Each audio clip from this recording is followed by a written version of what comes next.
اعوذ باللہ من الشیطان الرجیم بسم اللہ الرحمن الرحیم۔ السلام علیکم ناظرین، آپ کو اپنے یوٹیوب چینل پر خوش آمدید کہتا ہوں۔ حضرت علی رضی اللہ تعالیٰ عنہ بھوک کی حالت میں گھر سے نکلے۔ سارا جسم سردی کی شدت سے کانپ رہا تھا۔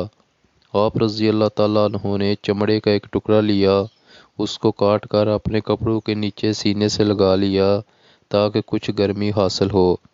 پھر فرمانے لگے، خدا گواہ ہے میرے گھر میں کھانے کو کچھ بھی نہیں ہے، اور بیت رسول صلی اللہ علیہ وآلہ وسلم میں کچھ ہوتا تو میرے پاس ضرور پہنچ جاتا۔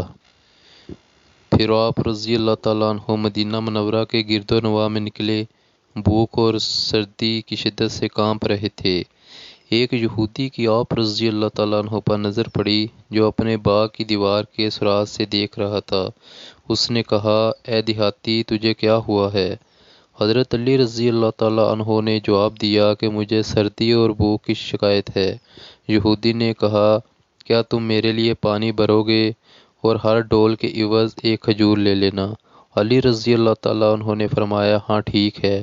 یہودی نے باغ کا دروازہ کھولا اور حضرت علی رضی اللہ تعالیٰ عنہ اندر داخل ہو گئے۔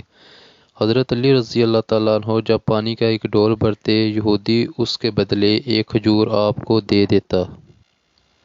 یہاں تک کہ حضرت علی رضی اللہ تعالیٰ عنہ کی ہتھیلی کھجوروں سے بھر گئی۔ پھر فرمایا، میرے لیے یہی کافی ہیں۔ چنانچہ حضرت علی رضی اللہ تعالیٰ عنہ نے وہ کھجوریں کھائیں اور اس پر تھوڑا سا پانی پی لیا۔ پھر جناب نبی کریم صلی اللہ علیہ وآلہ وسلم کی خدمت میں پیون زدہ چادر اوڑھے ہوئے پہنچے۔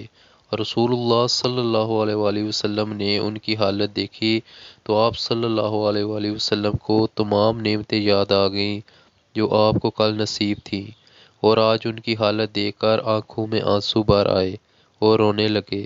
تو فرمایا، اس دور میں تمہارا کیا حال ہوگا جب تم ایک جوڑا صبح پہنو گے اور ایک شام کو پہنو گے، اور تمہارے گھر یوں ڈھانکے جائیں گے جیسے خانہ کعبہ کو ڈھانکا جاتا ہے۔ لوگوں نے کہا، ہم اس دور میں خوشحال ہوں گے، ذمہ داریوں میں باکفایت اور عبادت کے لیے بافراغت ہوں گے۔ نبی کریم صلی اللہ علیہ وآلہ وسلم نے فرمایا کہ نہیں، بلکہ تم اس دور کے مقابلہ میں آج زیادہ بہتر ہو۔ سبحان اللہ۔